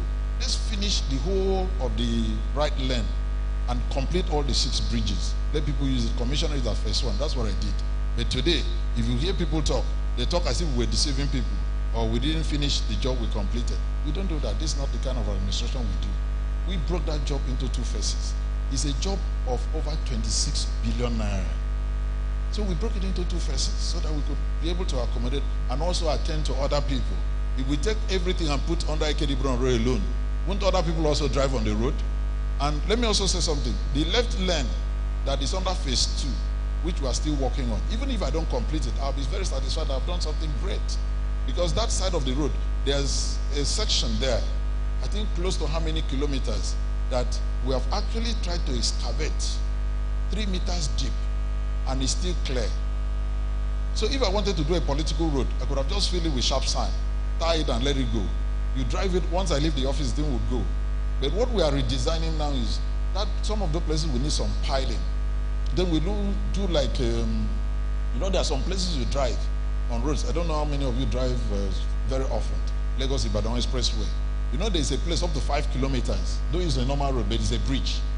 That's what is needed in some of those parts. And that's the phase 2. And just checking that clear and discovering that variation. Do you know how much CCECC gave me? 4.something billion. So that comes under phase 2. So even if I don't finish it, I can conveniently say that that right-hand side is a normal 10-meter lane drive, which we can conveniently continue to ease off, and we'll finish all the bridges. It's just a link on the left-hand side. So it's not that the remodeling Akwa Ibom Road is the way you're putting it. It's just completely different. Those internal roads that you're talking about, please go and check the records. What did we do? We left it for Akwa people to do it. Find out whether we've not done that, and we've released the money. Akwa people are doing it. And I want to believe Akwa people will finish it. I didn't go outside Akwa. I made sure Akwa people are the ones doing it. And I'm sure you are aware. The internal streets in Akwa are done by Akwa people, not me. So if it's not complete, it's not me again. And Akwa remodeling is the only place that we are putting these non-battery solar lights. If you go to Akwa, we install 1,000 poles of solar light in Akwa alone. So, I mean, I also have a run to do. I have other places. I have Uyo, which we are doing. And outside that, under the CSR of a friendship scheme that we normally work on, the roundabout in Akwa, we are remodeling it now, and which will come out very soon with a corporate body. I mean, through our corporate connections and so on. That's purely not government. Allow them finish and see what will come out of there under that remodeling. Some of these things cannot just be done overnight. You see, you can't do development overnight. Development is not, what do you grow in 4 months? Tomato. You know, it's only tomato you can grow in 4 months and harvest. But major infrastructure development cannot be done in 4 months. So people should try to understand what are we doing and where are we doing. All those internal roads have awarded them 100%. And let me also tell you, Akwa Stadium, we are not making mouth, we are not boasting. There's no how, I'm sure you've seen, Akwa Stadium is almost, apart from the floodlights that must still come from, we are importing the floodlight. Go there and check. All the tartan tracks, everything there is 100% complete. It is the only synthetic football pitch of that size that we have so far in this country. Mention any other one in Lagos. Mention any other one in Abuja. Mention any other one anywhere in the world. Check Akwa Stadium. Compare the standards. Compare the finishing. Compare the facilities. And then tell me where you find that anywhere. So when you are talking Akwa remodel, I don't know what you are referring to. I don't know what you're referring to.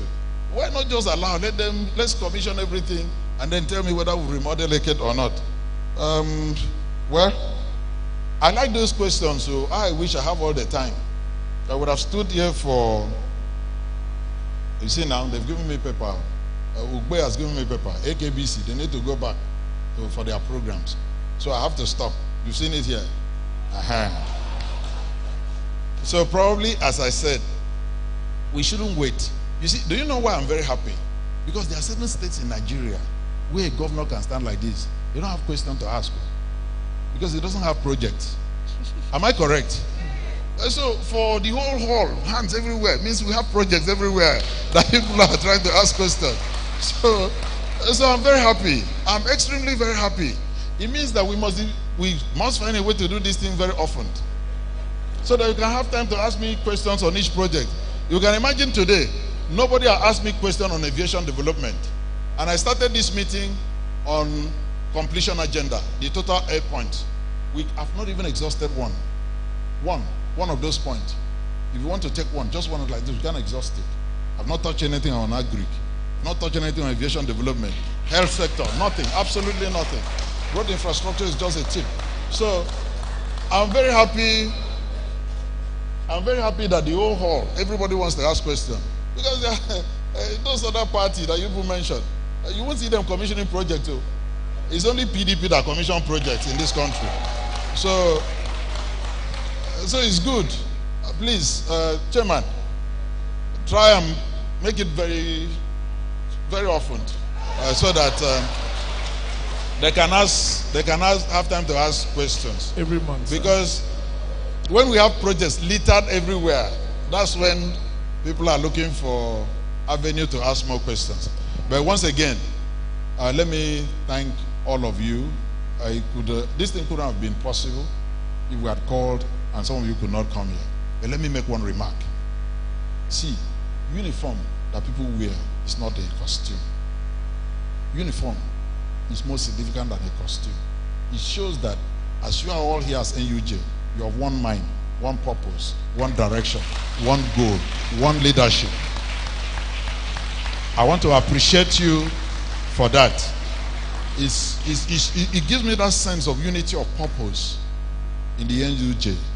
It shows that, that effort of oneness and togetherness, and I really appreciate it. I so much love to see it. Please, Chairman, you're doing a great job. Keep it up and keep supporting us. If you don't support us, no other person will support us. Let me speak this one in vernacular. No other person. Forget whose photograph is on the screen today. Today is Udom Emmanuel. Less than 24 months now will be another photograph.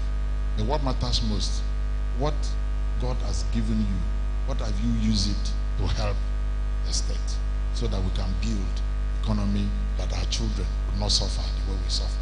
Thank you, and God bless you.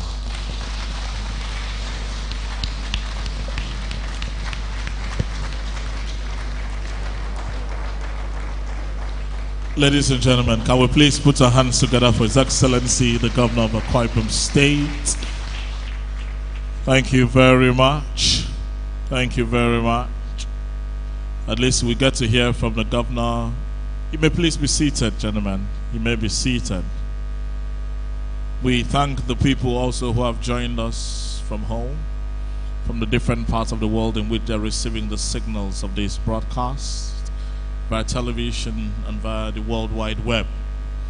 Your Excellencies, distinguished ladies and gentlemen, we're going to bring this to an end in not too long a time. Just to remind us that this is a media parley to commemorate 6 years of impact, 6 years of purpose, 6 years of achievements, of deliverables that we can see, feel, and touch in Akwa Ibom under the leadership of Mr. Udom Emmanuel as Governor. Your Excellency, distinguished ladies and gentlemen, like you have said, this is going to be an ongoing process, and I think the NUJ even have more than one uniform. They're already beginning to plan which uniform they'll wear for the next media parley. Let me invite to give a vote of thanks the chairman, His Excellency said, the very large chairman of the Nigerian Union of Journalists at Akwa Ibom State, Comrade Amos Etuk.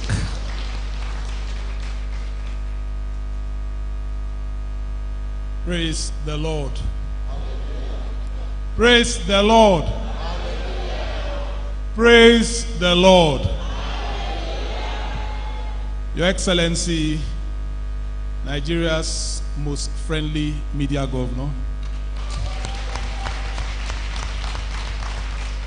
Your Excellency, the Governor of our generation, Your Excellency, the Governor of Akwa Ibom State, our very own Mr. Projects, Mr. Udom Emmanuel, the Secretary to the State Government, Dr. Emmanuel Ekuwem, the Honorable Commissioner for Information and Strategy, our very own Comrade Ini Ememebong, the Commissioner and Dean of Commissioners, Akwa Ibom State, Commissioner for Agriculture, Dr. Gloria Edet, Attorney General and Commissioner for Justice, Mr. Udom SAN, and the Chief Press Secretary to the Governor, our big brother, Comrade Ekeretu Udo, the State Working Committee, Vice Chairman, Secretary, and members of SWC, SEC members, past chairmen, very distinguished colleagues. Today, the 6 years and 13 days old administration of Your Excellency has been remarkable, with impressive legacies and commendable, life-touching milestones. Indeed, Your Excellency, your completion agenda is on course, and we have good reasons to celebrate you as a great gift to Akwa Ibom State. Therefore, on behalf of the leadership of the entire members of the Nigeria Union of Journalists Akwa Ibom State Council, I sincerely congratulate Your Excellency on this auspicious occasion of your 6th anniversary in office. For the records, you have remained very consistent in your interactive sessions with the Nigeria Union of Journalists Akwa Ibom State Council. We don't take these moments, Your Excellency, for granted. That is why we are all looking this beautiful this evening. The significance of this event on the eve of Nigeria's historic June 12 Democracy Day celebration further enhances the role of the media in nation building.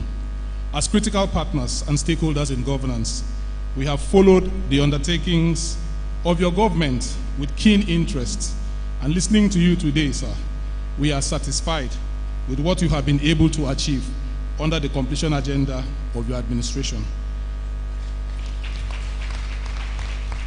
Your Excellency, despite the challenges of our nation at the moment, I respectfully wish to assure you that the media will sustain the agenda for unity, love, and sustainable development of our state and nation at large. Just 2 days ago, we returned from the 3rd NUJ National Conference in Port Harcourt, Rivers State, where we charted a course for the sustenance of our unity and peace as watchdogs of the society.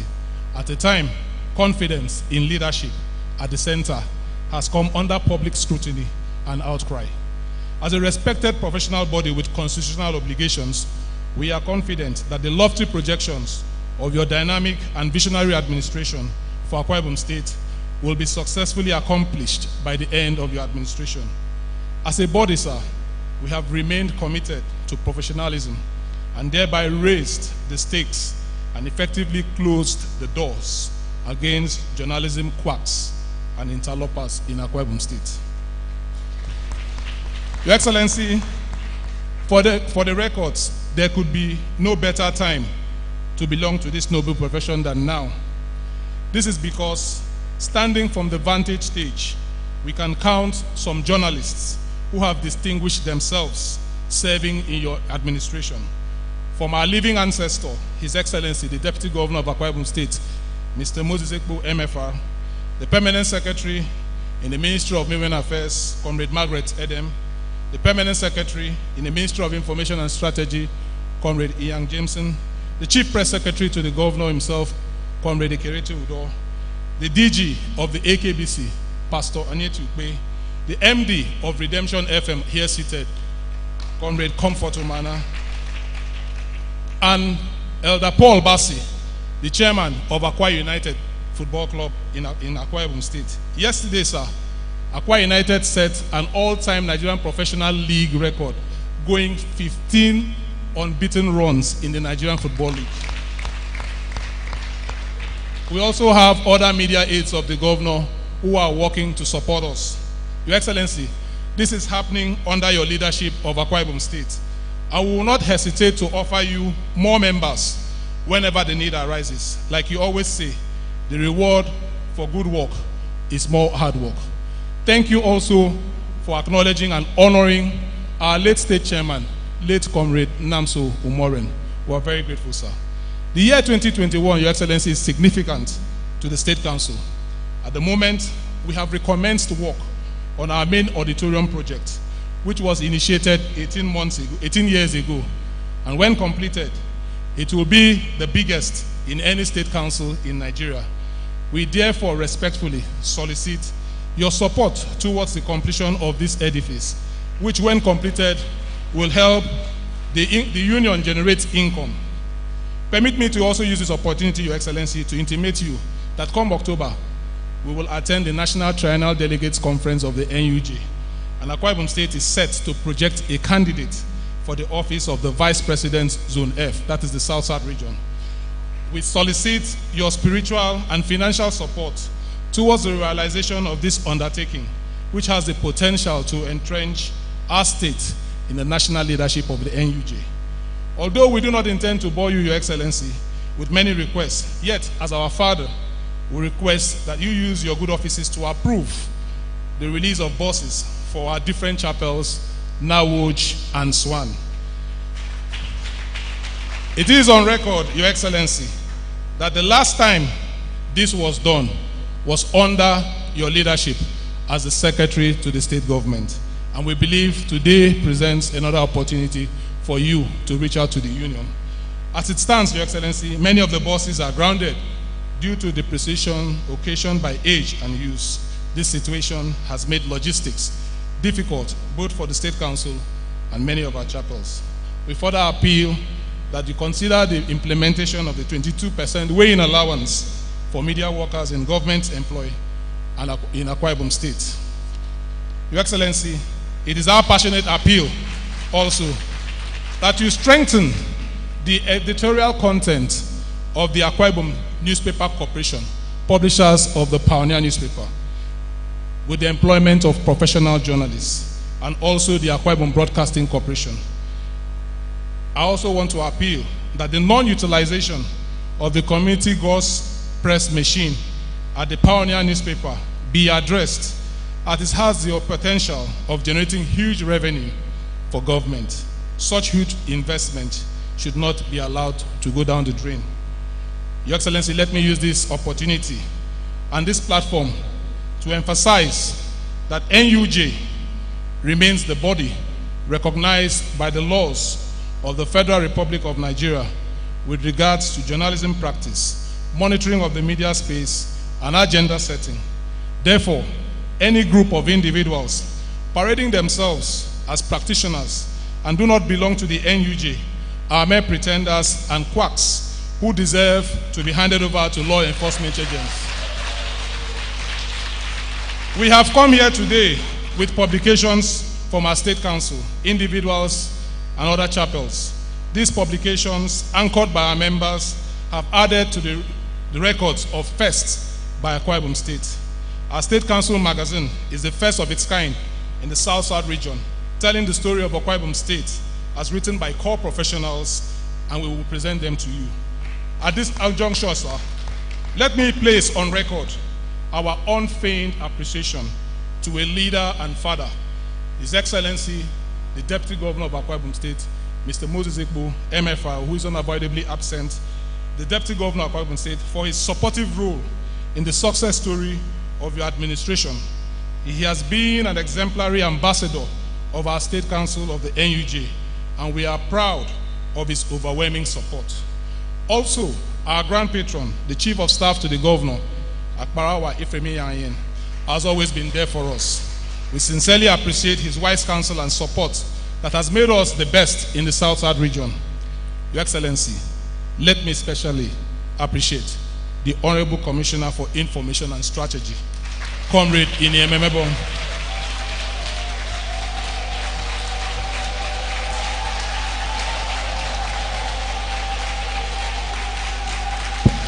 Your Excellency, the applause says it all. I have to investigate it. Your Excellency, we can boldly state that he is the best information manager in that office. And the union has so much confidence in his leadership. He has scored so many firsts with us, including at congresses, and leading us to our very first position at the last International Workers' Day celebration. We are proud of his creative and strategic ideas that have enhanced our partnership with your administration. Let me, in the same vein, commend our very big brother, ambassador, and another source of inspiration to the union, the chief press secretary to the governor, Comrade Keretu Udo. Great man, great leader, great team player. We are very proud of you. We want to thank you so much for your support and inspiration. Truly, you are truly a square peg in a square hole. God will bless you. Your Excellency, we have faith that the horizon of that great state will remain evergreen under your dynamic leadership. We have seen the prosperous future of Akwa Ibom State with you, Your Excellency. Therefore, we have made a choice to follow you. We believe our future is well secured. We will tell the story of the Akwa Ibom project to the world.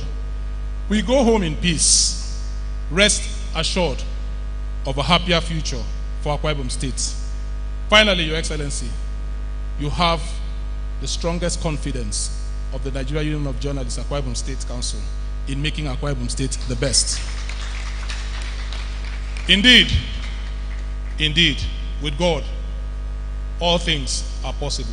God bless your administration. God bless Akwa Ibom State. Your Excellency, on behalf of the leadership and members, 620 members of the NUJ, we would like to make some presentations, the very first of its kind, to you.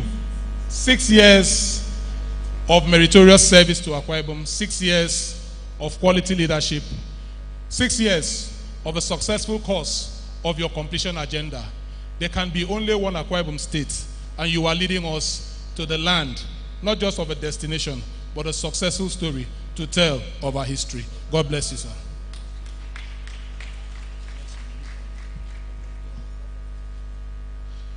Your Excellency, I don't know whether they are trying to force you to become a member of the NUJ, because I think I've seen them carry a uniform. Your Excellency, I'll call the president of ICANN and report that you're about to decamp.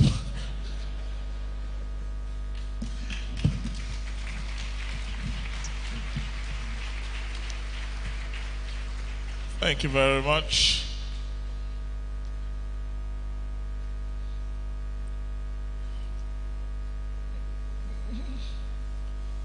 Thank you. Some publications which they have. Thank you very much.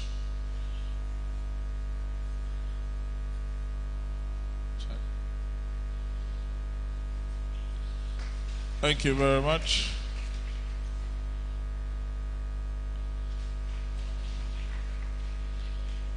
Thank you. Your Excellency, they want to confer membership by force on you. They want to confer forced membership. We hope the shirt is not the size of Amos Etuk. Thank you very much. Congratulations. Thank you very much.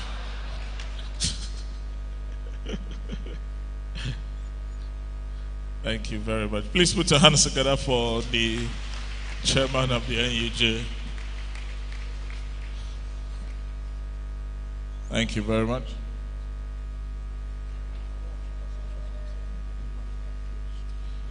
Thank you very much, Your Excellency, for this. Thank you very much, the chairman of the NUJ. I need to, at this point, apologize to the governor for having said it was a vote of thanks. I didn't know it was a State of the Union address, 7 full pages, 3 pages of commendation, 4 pages of request. But then, thank you very much. We thank you, distinguished ladies and gentlemen, for your time. Thank you for the questions. Thank you for honoring this invitation for this interface, even as we continue to do our best to build a future that will bequeath to the generation after us and will be proud of the best that we have done. We thank especially the multimedia people who are beaming the signals to other people across, the cameramen, the photographers, every single person who is working here, for every single thing that you've done. We wish you the very best, and we urge you to do your best at every time you can to promote Akwa Ibom, the only state that we have. There will be some announcements at the end of this, but to bring this live broadcast session to an end, now please request that one more time we all rise for the national anthem, which we will all sing the national anthem. Arise, O compatriot, Nigeria's call obey, to serve our fatherland with love and strength and faith.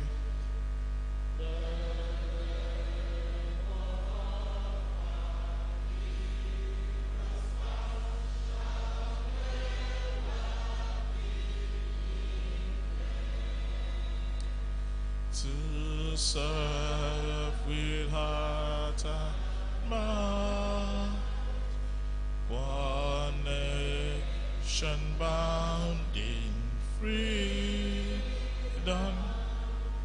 peace and unity.